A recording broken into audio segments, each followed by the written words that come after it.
सिर्फ जबरन मुंह खोलो तो जय जय बोलो वरना तिहाड़ का ताला, जबरन राशन दुकानदार इस स्थिति पहुंच चुका है कि जल्द ही वो इस्तीफा देने पर सब पूरे दुकानदार इस्तीफे के कगार पे हो गए।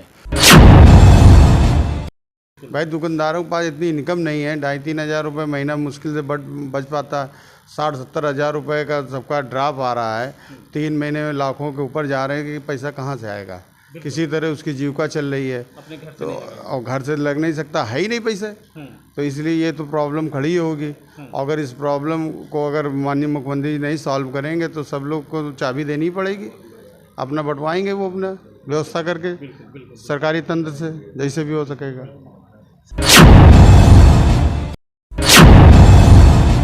यूपी में कोटेदारों ने योगी सरकार को क्यों दी चेतावनी? क्या फ्री में मिल रहा गरीबों को राशन मिलना बंद हो जाएगा? छोटी कमाई वाले कोटेदारों पर लाखों का बोझ क्यों? भ्रष्टाचार विरोधी नीति और पारदर्शिता पर सरकार पर क्यों उठ रहे सवाल?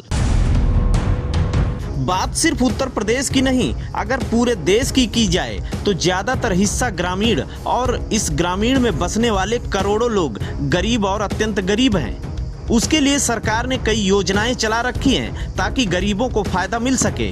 ऐसा ही एक फायदा सरकार की तरफ से दिया जाने वाला अनाज है, जिसको काफी सस्ते मूल्य पर गरीबों के लिए मुहैया कराया जाता है। अत्यंत गरीब लोगों को यह राशन फ्री भी दिया जाता है। कोरोना काल के समय सरकार ने फ्री में राशन दिए जाने की घोषणा कर दी, लेकिन इसके पीछे की सच्चाई अगर आप जानेंगे तो आप भी एक बार हाथ मलने में मजबूर हो जाएंगे। दरअसल फ्री राशन के पीछे सरकार अपनी वाहवाही लूट रही है, लेकिन इसमें बलि का बकरा बन रहे हैं कोटेदार। सरकार का आदेश है कि कोटेदार अपने पैसों से लाखों का माल खरीदे और फिर उसे फ्री में लोगों को बांट दे, और कुछ समय बाद वो पैसा सरकार की तरफ से कोटेदारों को रिफंड किया जाएगा। बस इसी बात से कोटेदार यूनियन के लोग सरकार पर भन्नाए हुए हैं। कानपुर में यूनियन के अध्यक्ष दिनेश द्विवेदी ने सरकार को सख्त चेतावनी दी कि इस तरीके की जोर जबरदस्ती अगर सरकार करेगी तो कोटेदार सामूहिक रूप से अपने काम से इस्तीफा दे देंगे, और अगर ऐसा हुआ तो गरीबों को मिलने वाला फ्री में राशन वितरण का काम ठप हो जाएगा। कोटेदारों का कहना है कि हमारी छोटी सी कमाई होती है जिससे हमें खर्च भी करना होता है, ऐसे में लाखों रुपए का खाद्यान्न हम कहां से खरीदेंगे।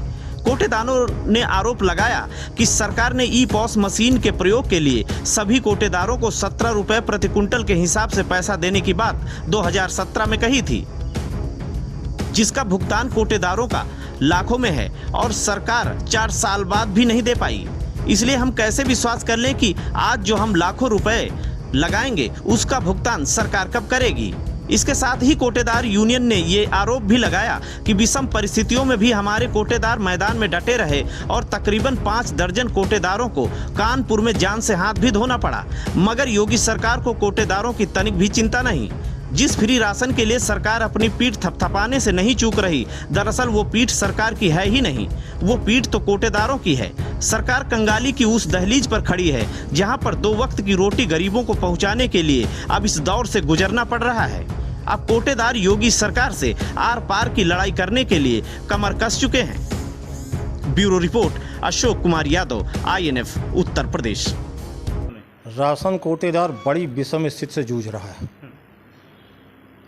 ई पास मशीन का सरकार से 17 रुपये कुंटल, मशीन से वितरण पर 17 रुपये कुंटल मिलता है, लेकिन वो 2000 जुलाई 17 से आज तक सरकार ने उसका पेमेंट बिल्कुल नहीं दिया। कागज़ चलते रहे, बराबर वार्ता होती रही, लेकिन 1 पैसा दुकानदार को नहीं मिला।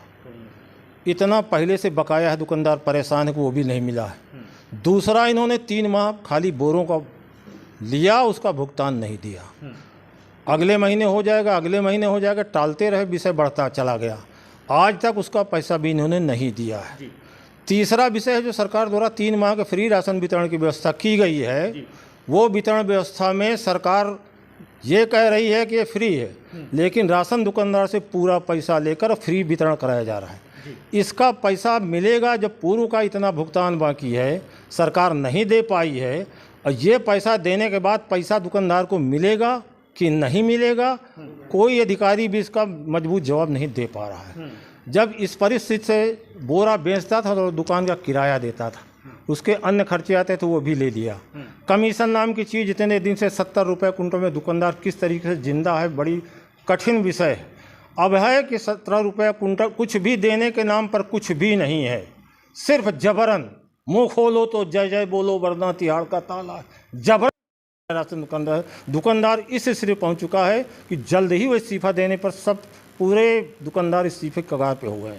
मैं मुख्यमंत्री से आह्वान करूंगा कि दुकानदारों पर इतना दबाव, वो पैसा लाकर कहां से जमा करेगा? जब फ्री व्यवस्था है तो आपको फ्री देकर फ्री बंटवाइए, पैसा लेकर के फ्री बंटवाने का कौन सा नियम है? तो मैं यही आह्वान करूंगा कि दुकानदारों को इस विषम परिस्थितियों में सहयोग नहीं किया, जांच खाली होगी दुकानदार के बारे में, उसकी पीड़ा समझने वाला सुनने वाला कोई व्यक्ति है ही नहीं। तो मैं आह्वान करूंगा कि जल्दी ये व्यवस्था, पैसा से जब नहीं आपको फ्री दिलाना है तो पैसा जमा न करवाया जाए, फ्री दिया जाए और फ्री वितरण कराया जाए, उसमें कोई आपत्ति नहीं। लेकिन सरकार नहीं सुन रही। इस सरकार में इतना दुकानदार जूझता रहा है कि बिल्कुल बिल्कुल इस्तीफे कगार पर पहुँच कर मजबूरी झेल रहा है कि तो ये विषय है हमारे महामंत्री जी से। महामंत्री जी, अगर इस तरीके से अगर चीज़ें चलेंगी तो क्या सारे लोग इस्तीफा दे देंगे या छोड़ भागेंगे अपनी? हाँ, जो संगठन में सभी तय होगा एक राय से, उसी तरह सभी दुकानदार उचित विक्रेता निर्णय लेंगे और जो है उस पर एक्शन लिया जाएगा। और अगर इसी तरह स्थिति रही तो मजबूरन इस्तीफा देना पड़ेगा, दुकान छोड़नी पड़ेगी। भाई दुकानदारों के पास इतनी इनकम नहीं है, 2,5-3 हज़ार रुपये महीना मुश्किल से बच पाता।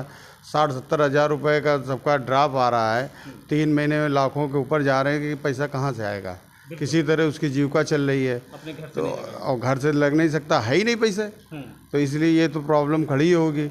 अगर इस प्रॉब्लम को अगर माननीय मुख्यमंत्री नहीं सॉल्व करेंगे तो सब लोग को चाबी देनी पड़ेगी, अपना बंटवाएंगे वो अपना व्यवस्था करके सरकारी तंत्र से, जैसे भी हो सकेगा।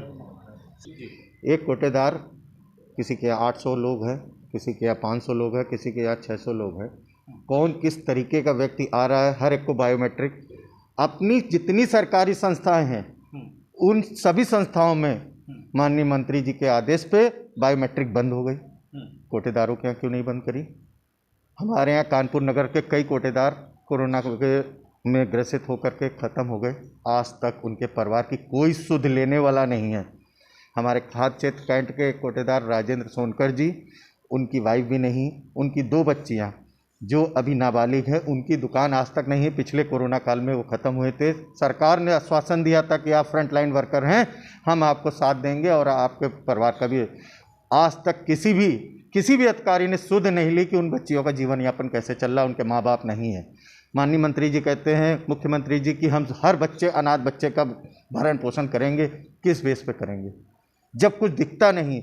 और रही बात, हमारे राशन विक्रेता इस समय हर तरीके से शोषित किया जा रहा है। सिर्फ शोषित हर तरफ से राशन दुकानदार किस तरह से कैसे अपनी जीविका चला रहा है, बच्चों को पाल रहा है। उनके निगाह में सिर्फ चोरी। मेरा ये कहना है सरकार से कि अगर तंत्र को अगर कसना है, हम भी चाहते हैं पारदर्शिता, तो पारदर्शिता में नीचे से पहले जहाँ से उठान होती वहाँ से शुरुआत करके हमारे कमीशन को बढ़ाया जाए, जिससे हम अपनी जीविका चला सकें। हमारे डंडीदार को तौलने वाले को पैसा नहीं दिया जाता, हमारे मशीन के जो लगता है नेट, उसका कोई पैसा नहीं दिया जाता। सरकार चाहती है कि हर तरीके 15 रुपये कुंटल हमें कमीशन भाड़ा का देती है और हमें दुकान तक पहुंचने का 55 रुपया लगता है। सरकार से पिछली बार भी हमारी यही मांग हुई थी, जिसका उन्होंने आज तक कोई सॉल्यूशन नहीं निकला। सिंगल स्टेज डिलीवरी करने के लिए उन्होंने टेंडर डाले थे, क्योंकि पहले जो चंदारी गोदाम से और गोदाम तक का जाता था माल, उसमें कमीशन मिलता था। जो ठेकेदार था उसको 65 रुपये मिलते थे। अब उसको सिंगल स्टेज डिलीवरी में 25 रुपये मिलेंगे और 15 रुपये जो हम देते तो मिला के 45 रुपये, 40-45 रुपये उसको देने को तैयार हैं। जिसको 65 रुपये मिल रहा होगा वो 45 रुपये में क्यों हमारी डिलीवरी करेगा? जिसको हमारी दुकान पर पहुंचाना भी होगा वो तो वहां से लाया, गोदाम पे माल छोड़ दिया। इसलिए ये शासन भी नहीं चाहता कि पारदर्शिता बने। शासन की पूरी तरह से मानता है कि ये भ्रष्टाचार ऐसे ही व्याप्त रहे, कहीं से किसी भी चीज़ का कहीं से संशोधन नहीं। अभी एक वीडियो वायरल हो रहा है, हमारे माननीय विधायक जी हैं भारतीय जनता पार्टी के, किसी संजय कुमार गुप्ता, उन्होंने गोदाम पे पूरी उन्होंने रेड मारी और उस पर उन्होंने वो चीज़ें पाई हैं जिसका व्याख्यान मैं अपने शब्दों में नहीं कर सकता हूँ। धन्यवाद।